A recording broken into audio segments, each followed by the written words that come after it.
अस्सलाम वालेकुम, मैं हूं इमरान आज़म और आप देख रहे हैं मेरा यूट्यूब चैनल इमरान आज़म व्यूज़। गुज़श्ता 12 घंटों की अहम तरीन ख़बरों के साथ एक मरतबा फिर आपकी खिदमत में हाजिर हैं। मौजू आज भी जो है आज़ाद कश्मीर है और बहुत सी ख़बरें एक साथ जो है सामने आई हैं, लेकिन बुनियादी तौर पर 3 चीज़ें बड़ी अहम हैं। पहली चीज़ तो ये है कि अल्हम्दुलिल्लाह जो उम्मीदों के चिराग हैं वो रोशन हैं और बर्फ़ पिघल रही है और इस बात का इम्कान ज़ाहिर किया जा रहा है कि जल्द कोई ना कोई ब्रेक थ्रू होगा। इसकी तफसीलात क्या हैं वो आपके सामने रखेंगे, लेकिन इसके साथ साथ आज एक कौमी असम्बली में मुकम्मल तौर पर सिर्फ़ और सिर्फ रावलाकोट की गूंज सुनाई दी। बिलावल भुट्टो ने बहुत ही आम गुफ्तगू की, मौलाना फजलुर रहमान ने और साबिक़ वज़ीर आज़म राजा परवेज़ अशरफ ने, लेकिन इसके साथ साथ ख्वाजा आसिफ जो है उन्होंने जवाब दिया, लेकिन वो अपनी उस हटदर्मी पर डटे हुए हैं। बिलावल भुट्टो ने क्या कहा, फजलुर रहमान ने क्या कहा और फिर जो है ख्वाजा आसिफ ने क्या कहा वो भी आपके सामने रखेंगे। लेकिन अहम बात यह है कि ऐसा लग रहा है कि नून लीग को शायद फार्म 47 का चस्का जो है वो लग गया है, या आप ये भी कह सकते हैं कि फार्म 47 का जो खून है वो मुंह को लग गया है। तो सबसे पहले आते हैं जो है पस पर्दा जो राब्ते हैं वो अब जो है बहाल होना शुरू हो गए हैं। हमारे ज़राए ने ये बताया है कि हुकूमत आज़ाद कश्मीर ने एक्शन कमेटी के साथ पस पर्दा जो है राब्ते इस्तवार किए हैं और उस बुनियाद पर और जो फजलुर रहमान ने जो उनके साथ इंगेजमेंट एक तरह से शुरू की है, इसके नतीजे में जो एक्शन कमेटी ने जो है 23 तारीख की डेडलाइन दी थी कि 24 को हम आइंदा के लाएअमल का ऐलान करेंगे, उसको अब 2 से 3 रोज़ के लिए मौखर कर दिया गया है। और ये कहा जा रहा था, पहले ये प्रिडिक्ट किया जा रहा था कि 9 या 10 मुहर्रम को एक्शन कमेटी जो है, जो बड़ा मरकज़ी धरना है रावलाकोट में ईदगाह के मकाम पर, वहाँ से अब आगे मूव करने की जो है कॉल देगी और मुज़फ़्फ़राबाद की जानिब मूव करेगी। लेकिन अब ये फ़ैसला किया गया है कि फ़िलहाल वहीं पे धरना दिया जाएगा। और हमने भी बार बार अपने व्लॉग्स में अपील की कि सब्र का पैमाना एक्शन कमेटी ने नहीं छोड़ना, इसी से कोई रास्ता निकलेगा और अब इसकी उम्मीद जो है पैदा हो गई है। अब इसके साथ साथ ये भी बताया जा रहा है कि किसी ना किसी सतह पर अब जो अदारे हैं जिनका मौक़िफ़ बहुत ही सख्त था, जो किसी सूरत बात नहीं करना चाहते थे, जिनका एक ही मौक़िफ़ था कि कोई बात नहीं होगी जब तक एक्शन कमेटी धरना ख़त्म नहीं करती, अब वो भी कुछ ना कुछ जो है उनमें लचक आ रही है और वो बात समझने की कोशिश कर रहे हैं। जो हालात की नोयत है, जो हसासियत है, उसको समझने की कोशिश कर रहे हैं। अब उसमें 2 चीज़ें हैं। एक तो इंडिया का फैक्टर बड़ा जो है खुलकर सामने आया है, जिस तरह इस पे जो है इंडियन हुकूमत जो है बयान दे रही है, जिस तरह मुसलसल उनका मीडिया प्रोपेगेंडा कर रहा है कि शायद जो है रावलाकोट के अंदर या आज़ाद कश्मीर के अंदर कोई पाकिस्तान से अलहदगी की कोई तहरीक शुरू हो गई है। तो ये एक अहम फैक्टर है। लेकिन इसके साथ साथ एक जो मीडिया के अंदर नैरेटिव बनाने की कोशिश की गई थी एंटी आज़ाद कश्मीर, उस हवाले से सोशल मीडिया हो या फिर मेन स्ट्रीम मीडिया के कुछ लोग हों, उन्होंने कोई कसर नहीं छोड़ी और फिर उसमें सबसे बढ़कर जो किरदार अदा किया वो ख्वाजा आसिफ ने अदा किया। राना सनाउल्लाह भी बोलते रहे, लेकिन उन्होंने रावलाकोट या कश्मीरियों के ख़िलाफ़ कोई बात नहीं की। उन्होंने सिर्फ यहाँ तक ज़रूर कहा कि मुज़ाकरात की हमने कोशिश की, जो जॉइंट अवामी एक्शन कमेटी है उसकी हरदर्मी से हालात यहाँ तक पहुँचे, अब वो तकरीरें कर रहे हैं, तो अब मुज़ाकरात नहीं हो सकते, मुज़ाकरात तब होंगे जब वो सरेंडर करेंगे।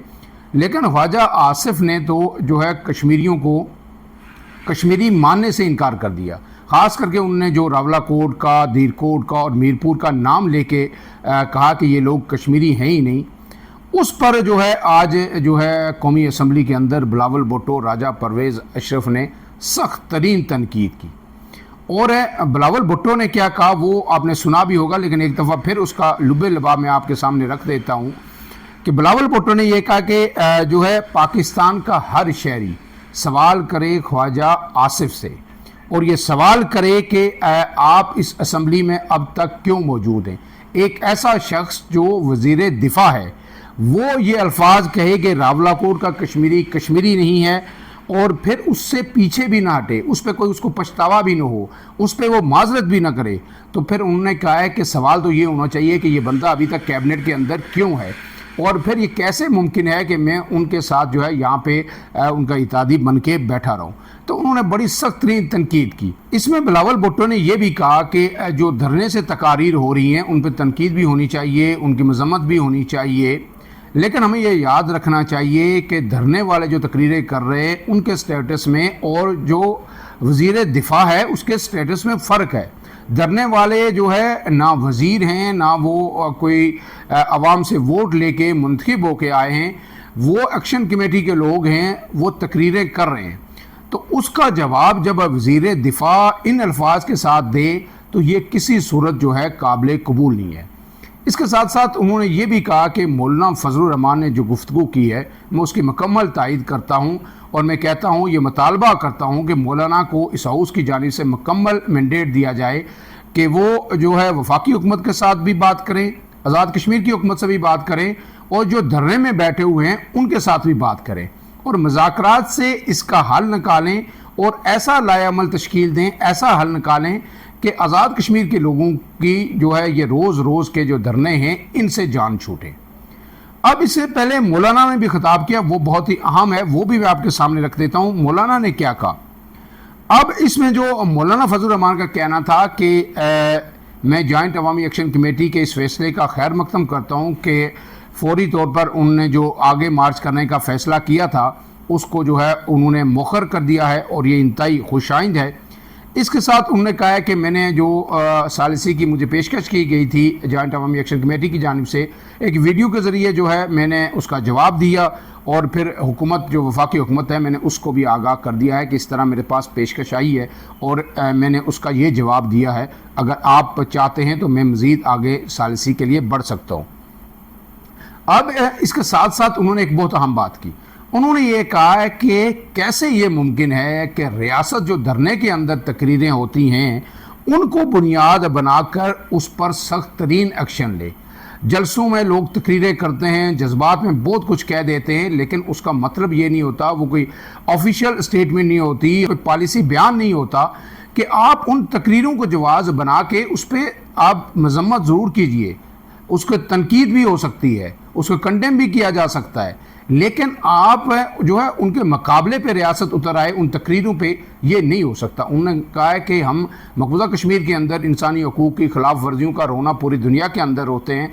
अब वहाँ पे जो है पूरी दुनिया और बैरूनी दुनिया सारी हमारी तरफ देख रही है कि हम आज़ाद कश्मीर के अंदर क्या कर रहे हैं। अब इसके साथ उन्होंने कहा है कि बतौर वज़ीर दिफा ख्वाजा आसिफ ने जो गुफ्तगू की है वो एक रद्द अमल के तौर पर जो है एक वज़ीर दिफा की गुफ्तगू नहीं है, ऐसा हरगिज़ नहीं होना चाहिए था। उन्होंने ये भी कहा कि जब लड़ाई होती है तो उसके लिए आपने ख्वाजा आसिफ को रखा हुआ है नून लीग ने, और जब सुलह की बात आती है तो आप जनाब इसहाक डार को भेज देते हैं। उन्होंने कहा कि पाकिस्तान ने आलमी सतह पर बहुत नेक नामी कमाई है अमेरिका और ईरान के दरमियान सुलह करवा के, लेकिन यहाँ पे जो है आप अपनी सारी नेक नामी मुल्क के अंदर जो है हर माज पर गंवा रहे हैं। यानी सियासत के अंदर आप पीटीआई के साथ भी लड़ रहे हैं और आप अब आज़ाद कश्मीर में आपने एक नया महाज खोल दिया है, इसको फौरी तौर पर बंद किया जाए। अब बिलावल ने जो है ये मैंडेट जो है उन्हें दिया है और उन्होंने खुलकर कहा है कि फजलुर रहमान इसमें सालिस बने। अब इसके साथ साथ जो राजा परवेज़ अशरफ साबिक वज़ीर आज़म हैं उन्होंने भी गुफ्तगू की और उन्होंने ख्वाजा आसिफ पर सख्त तनकीद की, और उन्होंने कहा कि जो गुफ्तगू ख्वाजा आसिफ ने रावलाकोट के हवाले से की या कश्मीर के हवाले से की, उससे मेरी पूरी जमात और पूरे पाकिस्तान के लोगों की दिल आज़ारी हुई है।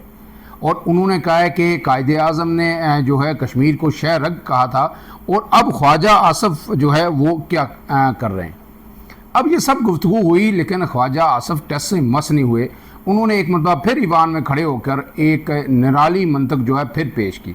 उन्होंने कहा है कि मैं जो बात मैंने की थी मैं उस पर कायम हूँ। कोई भी शख्स जो है पैदाइशी सर्टिफिकेट की बुनियाद पर जो है वो कश्मीरी नहीं हो सकता। उन्होंने कहा है कि मकबूजा कश्मीर से जो हिजरत करके आए वो कश्मीरी हैं, जो 47 के अंदर आए, जो वहाँ पे लाखों जानें कुर्बान कर चुके हैं वो जो है कश्मीरी हैं। और उन्होंने ये कहा कि जिन लोगों को घर बैठे बैठाए आज़ादी मिल गई है उन्हें इसकी कदर नहीं है। तो अब मेरा जो सवाल ये है कि क्या जो आज़ाद कश्मीर के लोग हैं जिन्होंने 1947 में अपने ज़ोर बाजू पे आज़ादी हासिल की, ये जो 4,500 मरबा मील का इलाका है ये फ़तह करवाया, और कोई रेगुलर फोर्स नहीं थी, पाकिस्तान की फ़ौज यहाँ से नहीं गई, सिर्फ जो है मुजफ्फराबाद के कुछ इलाकों में जो है कबायली यहाँ से गए जिन्होंने वहाँ के मकामी लोगों के साथ जो है मिलकर ये जंग लड़ी। और रावलाकोट जो है कैप्टन हुसैन खान शहीद की क़यादत में जो है वो फतह हुआ। दीरकोट के अंदर जो है सरदार मोहम्मद अब्दुल कयूम खान जो है वो लीड कर रहे थे, दीरकोट के अंदर वो कमांडर थे। और इसके साथ साथ मीरपुर में जो खान ऑफ मंग वो लीड कर रहे थे। इस तरह मुख्तलिफ इलाकों में मुख्तलिफ कमांडर्स ने इस तहरीक को लीड किया, और वो सारे लोग मैक्सिमम वो थे जो ब्रिटिश आर्मी का हिस्सा रहे। वहाँ से जब आए तो उनकी फ़ौज एक जो है तश्कील दी गई। अब इसके बाद जो 1 नवंबर को जीबी भी आज़ाद हो गया, उन लोगों ने भी अपने ज़ोर बाजू पे ये इलाका आज़ाद कराया।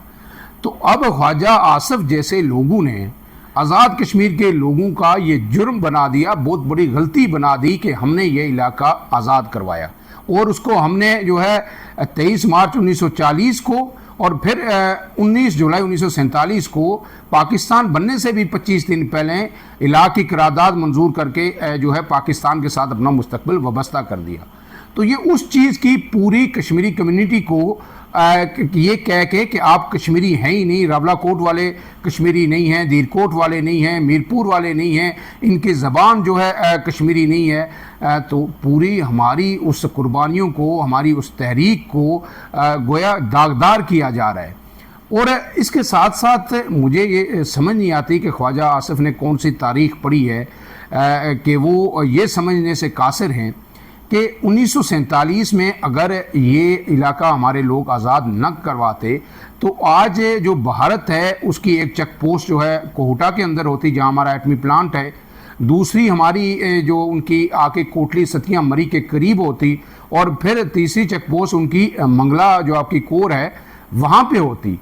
तो ये एक जो हमारे लोगों ने जो 4,500 मरबा किलोमीटर का ये इलाका आज़ाद करवा के एक दिफाई हिसार पाकिस्तान के इर्द गिर्द बनाया, इसकी कीमत आज हम पे बोतान, गद्दारी, इल्ज़ाम तराशी, राके एजेंट, दुश्मन, ये अलकाबात जो है कह के हमें उसका जो है इनाम दिया जा रहा है। तो एक इरशाद महमूद साहब हैं, सीनियर जर्नलिस्ट हैं, बेहतरीन तजियाकार और कालम नवीस हैं, इस वक्त बैरून मुल्क हैं। उन्होंने एक कल कालम लिखा था और उन्होंने ये कहा था कि पूरी सोसाइटी को इज्तमाही तौर पर जो है लान तान की जा रही है और डिसक्रेडिट किया जा रहा है, ये बहुत बड़ा अलमिया है। और उन्होंने कहा, एक जो उसमें उन्होंने जुमला लिखा था कि अंग्रेज़ी में इसको कहते हैं डीमोनेटाइजेशन ऑफ द कम्युनिटी, कि पूरी जो एक कम्युनिटी है उसको आप मुजरम बना के कटहरे के अंदर पेश कर रहे हैं, और ये रुझान बहुत ही ख़तरनाक है। मकबूजा कश्मीर तो जब आज़ाद होगा, लेकिन जो खित्ता आपके पास मौजूद है, जिनके लोग आपके पास मौजूद हैं, उनको आप अपने से दूर धकेलने की जो है ये कोशिश कर रहे हैं, और दानिस्ता कोशिश शायद मैं कहूँगा कि ये ख्वाजा आसिफ और इस तरह के लोग जो है वो कर रहे हैं। मकबूजा कश्मीर के लोगों की कुर्बानियों से कोई इनकार नहीं कर सकता। 1988 के बाद अब तक 1 लाख से ज़्यादा लोग वहाँ पे शहीद हो गए। भारत ने क्या क्या वहाँ पे जुल्म नहीं किया, बर्बरियत नहीं की। वहाँ पे जो है असमत दरियाँ हो रही हैं, वहाँ पे लोग पैलेट गन से जो है माजूर हो गए, नाबीना हो गए, और 370 अब ख़त्म कर दिया, 35A ख़त्म कर दिया, वहाँ की डेमोग्राफी को तब्दील किया जा रहा है। लेकिन आज तक वो कश्मीरी दबने वाले नहीं हैं, वो अपनी जदोजहद जारी रखे हुए हैं।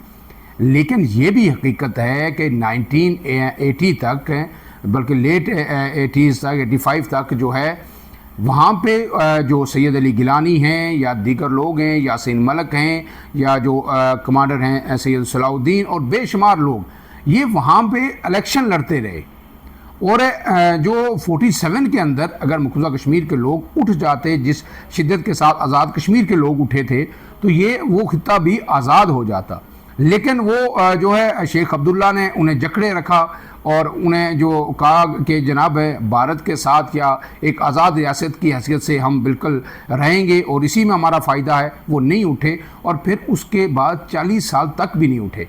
और 1980 के बाद वहाँ पे जब जुल्म और सितम भारत का अपनी इंतहाओं को पहुँचा तो फिर मकबूजा कश्मीर के लोग, वादी के लोग, जम्मू के लोग वो उठ खड़े हुए और आज भी जो है भारत से आज़ादी के लिए बरसरे पैकार हैं और पाकिस्तान का हिस्सा बनना चाहते हैं। उसके बाद फिर वहाँ पे ये नारा लगा कि हम पाकिस्तानी हैं, पाकिस्तान हमारा है, जो सैयद अली गिलानी ने दिया।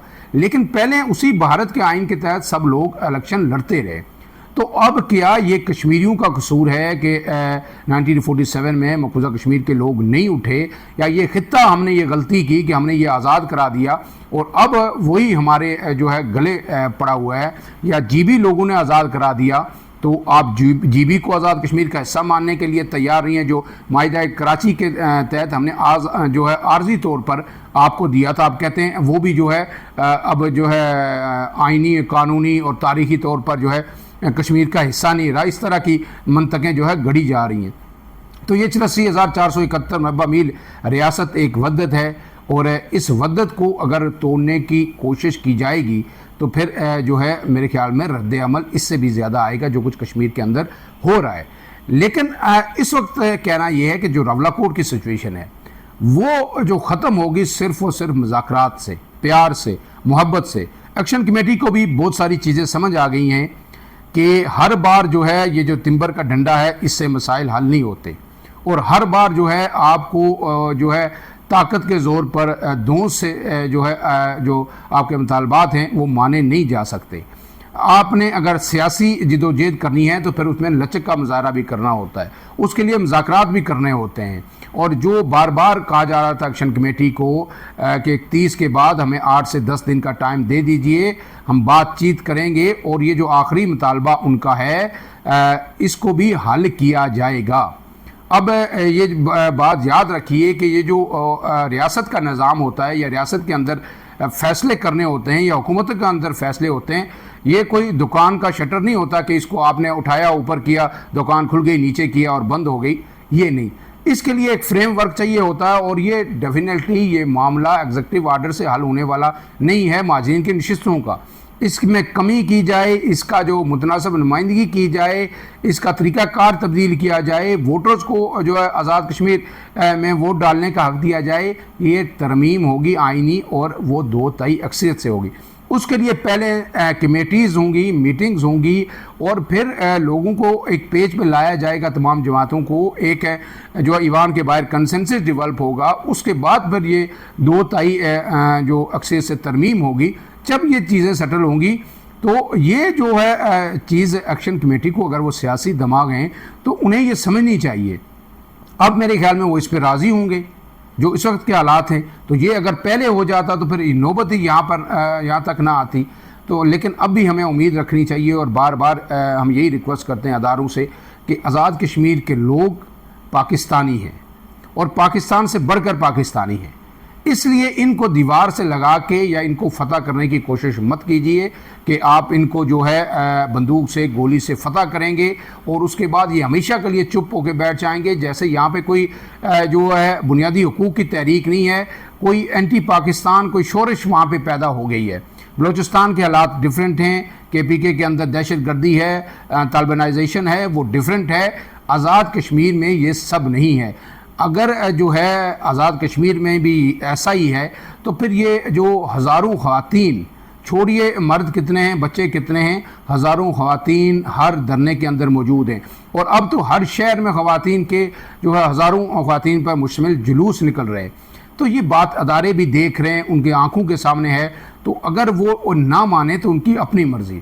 एक बात जो है याद रखिए कि जो इक़्तिदार में हो या कुर्सी पे बैठा हो, चाहे सदर हो, वज़ीर आज़म हो, ब्यूरोक्रेट हो, जज हो या जनरल हो, उन्होंने चले जाना है। एक मुद्दत उनकी जो है मुतय्यन होती है, उसके बाद वो अपनी ज़िम्मेदारी निभा के चले जाते। जो चीज़ हमेशा रहती है रियासत के अंदर वो अवाम है।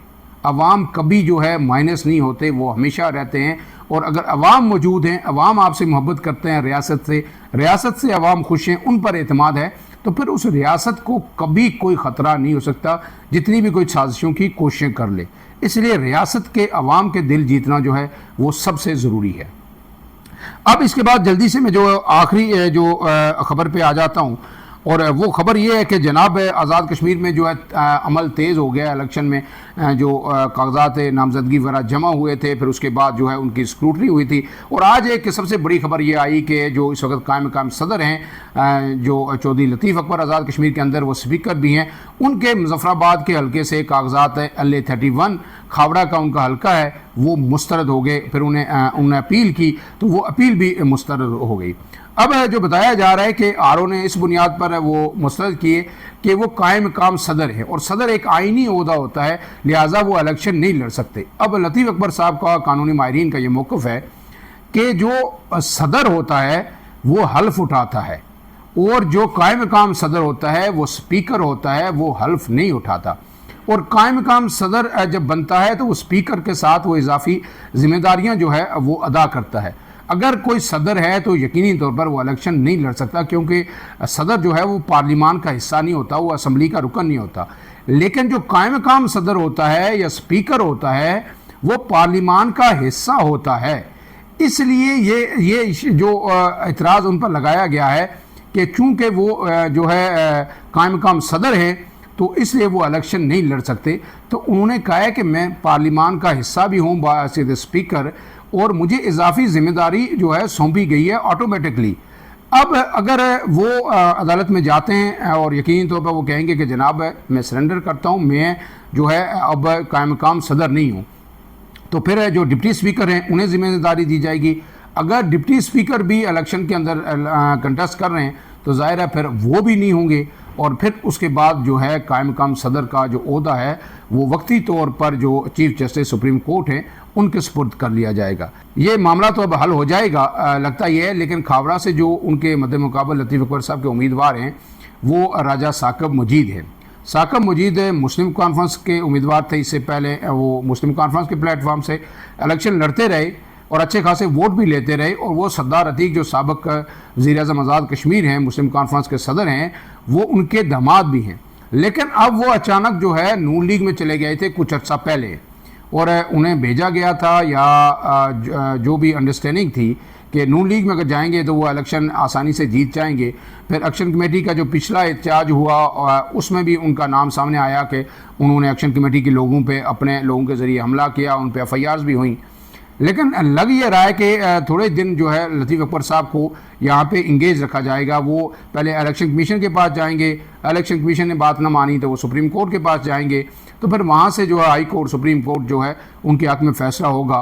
तो दिन ही अब बहुत थोड़े रह गए इस माहौल में। इलेक्शन कैंपेन के लिए एक एक लम्हा कीमती है। लेकिन लग ये रहा है कि शायद इस दफ़ा लतीफ़ अकबर साहब को अदालती मामलात में उलझाए रखा जाएगा और जो साकब मजीद को ग्राउंड खाली करके देने की कोशिश की जा रही है।